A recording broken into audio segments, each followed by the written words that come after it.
ഇറങ്ങുകയാണെങ്കിൽ നല്ലൊരു ദുബായ് ചായ ഉണ്ടാക്കി തരാം. ദുബായ് ചായ തന്നെ കുടിച്ചാൽ മതി. എനിക്കിതേ ഓട്ടം ഉണ്ട്.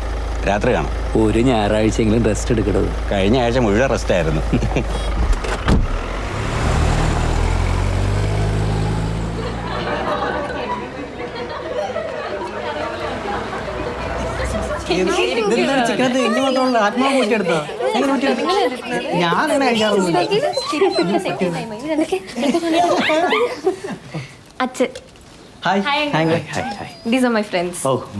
Mansi best friend. അയ്യോ അങ്ങനെ പറഞ്ഞാൽ ബാക്കിയുള്ളവർ ബെസ്റ്റ് ഫ്രണ്ട്സ് അല്ലാന്നല്ലോ, എല്ലാവരും ബെസ്റ്റ് ഫ്രണ്ട്സ് തന്നെ. അല്ല, നീ നേരത്തെ പറഞ്ഞിരുന്നെങ്കിൽ ഞാൻ പുറമേ ഫുഡ് എന്തെങ്കിലും മേടിപ്പിച്ചേനെ. ഇല്ല സാർ, ഞങ്ങൾ ഫുഡ് ഓർഡർ ചെയ്ത് കഴിച്ച് ചെറിയൊരു ഹൗസ് പാർട്ടി ആയിരുന്നു. കമ്പൈൻ സ്റ്റഡി ആയിരുന്നു. അത് നെക്സ്റ്റ് വീക്ക് അങ്കിൾ ഞങ്ങൾക്ക് ഒരു എക്സാം ഉണ്ടായിരുന്നു, അപ്പൊ അതിന്റെ പ്രിപ്പറേഷൻ. ഓ, എന്നാ പിന്നെ നിങ്ങൾ ഞാൻ അങ്ങോട്ട്. അല്ല, ഞങ്ങൾ ഇറങ്ങും അങ്കിൾ. ആണോ? ലേറ്റ് ആയിരുന്നു. Bye bye bye. എന്റെ ബാഗ് ഒന്ന് എടുക്കണേ അവിടെ. Bye bye bye. ഇത് ഞാൻ നിങ്ങളെടുത്തേ. Okay bye. അപ്പൊ എത്തിയിട്ട് വിളിക്കാം. ബൈ നിങ്ങളെ. Uncle bye. കമ്പൈൻ സ്റ്റഡിയും ഫ്രണ്ട്സിന്റെ വീട്ടിലുള്ള കൂടുതലൊക്കെ ഇപ്പോഴത്തെ കുട്ടികളുടെ പതിവാ.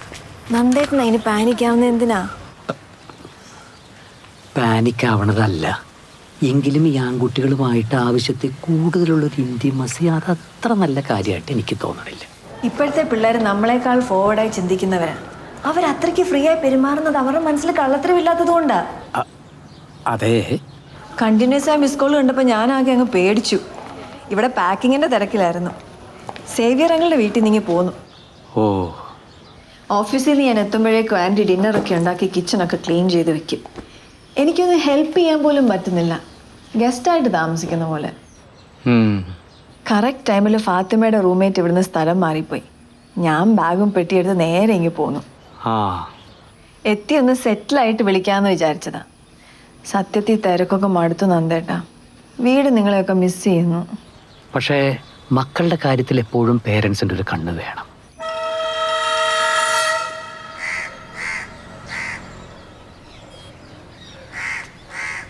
ഇതെന്തിനാച്ചാ പെട്ടെന്ന് ഇവിടെ CCTV ഒക്കെ വെക്കുന്നത്? സെക്യൂരിറ്റിക്ക് വേണ്ടിയല്ലേ അപ്പൂ. അന്ന് കള്ളം കയറിയ ദിവസം ഈ സാധനം ഇവിടെ ഉണ്ടായിരുന്നെങ്കിലേ അച്ഛന് ദുബായിൽ ഇരുന്നുകൊണ്ട് അത് മൊബൈലിൽ കാണായിരുന്നു. ഓ പിന്നെ പാതിരാത്രിക്ക് ഉറക്കം ഒഴിച്ച് അച്ഛൻ ഇത് നോക്കിയിരിക്കുകയാണല്ലോ. ഇനി അഥവാ കണ്ടാൽ തന്നെ അവിടെ ഇരുന്ന് ടെൻഷൻ അടിക്കാന്നല്ലാണ്ട് വേറെ എന്താ ചെയ്യാ? അച്ഛൻ ഇനി ഇവിടെ തന്നെ ഉണ്ടല്ലോ. ഇനി ഇവിടെ നടക്കുന്ന കാര്യങ്ങള് അച്ഛൻ ഫാക്ടറിയിൽ ഇരുന്നുകൊണ്ട് കാണും.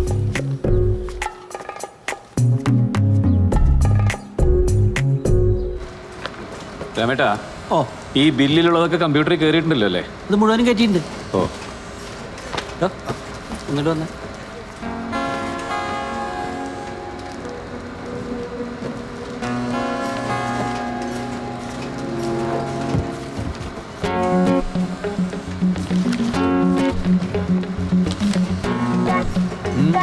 आपकी बेटी है?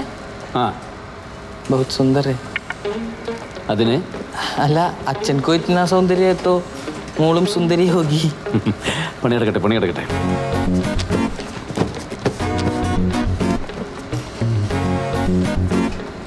ഓടാ.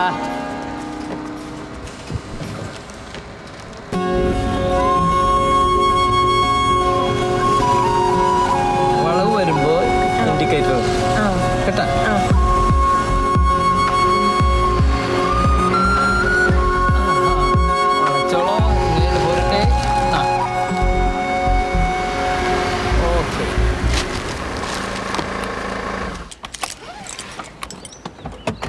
ഇതിനാണ് മോളെ കൊണ്ട് ഐസ്ക്രീം മേടിക്കാൻ പോക്കല്ലേ? അച്ഛന് വല്ല ബോധമുണ്ടോ? പ്രായപൂർത്തിയാവാത്ത കുട്ടികളെ കൊണ്ട് വണ്ടി ഓടിപ്പിച്ചാലേ പേരൻസിനാണ്ട് പിടിച്ച് അകത്തിടുക. അവള് നന്നായിട്ട് വണ്ടി ഓടിക്കണ്ടാ. നിന്നോട് ലൈസൻസ് കിട്ടുന്നവർ വണ്ടി എടുക്കാൻ പാടില്ല നമ്മ പറഞ്ഞിട്ടില്ലേ? ഒരു സാധനം പറഞ്ഞാൽ അനുസരിക്കില്ല എന്ന് എന്തത്ര വലിയ വാശി. മോളിങ്ങോട്ട് പോരെ, അമ്മമ്മ നല്ല പാലപ്പം ഉണ്ടാക്കി വെച്ചിട്ടുണ്ട്. നിങ്ങളൊക്കെ കൂടി കൊഞ്ചിച്ച അവളെ വഷളാക്കിയത്. നീ ഒന്നും മിണ്ടാതിരിക്കുക, അതിലൂടെ കുഴപ്പമൊന്നും ഉണ്ടായില്ല. വയസ്സായ അച്ഛനെ വെച്ചോണ്ടല്ലേ അവള് വണ്ടി ഓടിച്ചത്. എവിടെയെങ്കിലും പോയി തട്ടുവോ മറിയോ ചെയ്തിരുന്നെങ്കിൽ ആരെ സമാനം പറയാ? എടി അവിടെ നിൽക്കാൻ. അപ്പോ മോളെ, അപ്പോ ദേ നിന്റെ ഐസ്ക്രീം പോയി വിളിച്ചോണ്ടാ.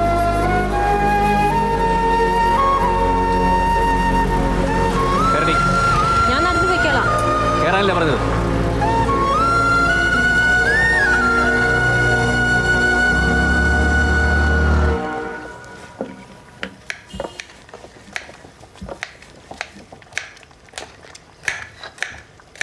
ഒന്ന് സോഫ്റ്റായിട്ട് ചെയ്യണ്ട അപ്പു. ഈ ടീനേജ് എന്ന് പറയുന്നതേ നമ്മുടെ ക്യാരക്ടർ രൂപപ്പെടുന്ന പ്രായമാണ്. അനാവശ്യമായിട്ടുള്ള വാശിയും അനുസരണക്കേടൊക്കെ ഇപ്പോഴേ നിയന്ത്രിച്ചില്ലെങ്കിൽ പിന്നീട് നിനക്ക് പോലും നിന്നെ തിരുത്താൻ പറ്റാണ്ടാവും. അച്ഛനോട് വരുന്നവരെ എനിക്ക് കുഴപ്പമൊന്നും ഉണ്ടായിരുന്നില്ലല്ലോ. ഓ, അപ്പൊ എന്റെയാണോ കുഴപ്പം? ആയിരിക്കും. 10-14 കൊല്ലമായിട്ട് അച്ഛൻ തരാതെ വെച്ചിരുന്ന അടിയൊക്കെ എന്റെ മോള് ഹോൾസെയിലായിട്ട് മേടിക്കുന്ന തോന്നുന്നു.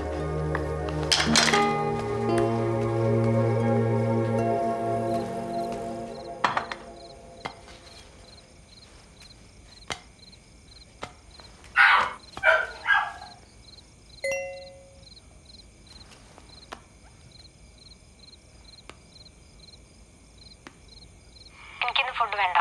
Good night.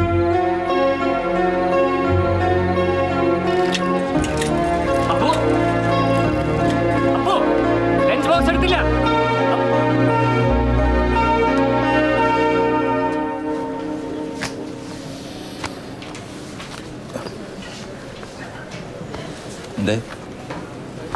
ഈ വീക്കെൻഡിൽ വീട്ടിലൊന്ന് പോയി വരാമെന്ന് വിചാരിക്കുക. ആ, മൺഡേ ലീവ് കിട്ടിയിരുന്നെങ്കിൽ.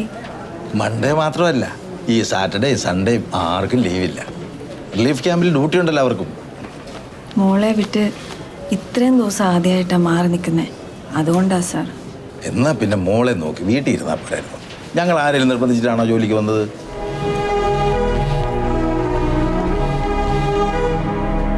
ഈ ഓഫീസ് ഒരു എമർജൻസി സെന്റർ കൂടിയാണ്. അത് ഓർത്താ കൊള്ളാം. ആ, വരും. തഹസീൽദാരുടെ ഒപ്പൊക്കെ ഉണ്ടല്ലോ? ഉണ്ട് സാർ.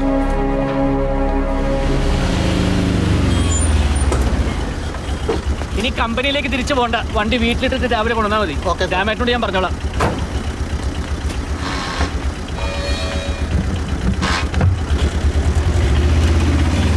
ഇത് ലൈറ്റ് ഒന്നും ഇടാത്ത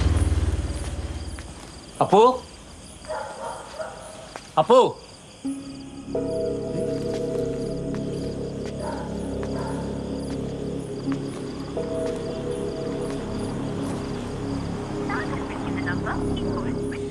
ഇന്നിവിടെ കുറച്ച് ഗസ്റ്റ് ഉണ്ടായിരുന്നു. തന്നെയല്ല, നന്ദൻ വൈകുന്ന കാര്യം പറഞ്ഞില്ലല്ലോ. അതുകൊണ്ട് ഞാനങ്ങോട്ട് പോയില്ല. വിളിച്ചിട്ട് കിട്ടുന്നില്ലേ? ഏതെങ്കിലും ഫ്രണ്ട്സിന്റെ വീട്ടിൽ കാണും. അല്ല, കാണും. ലോറൻസ് വരുമ്പോ പറഞ്ഞാൽ മതി.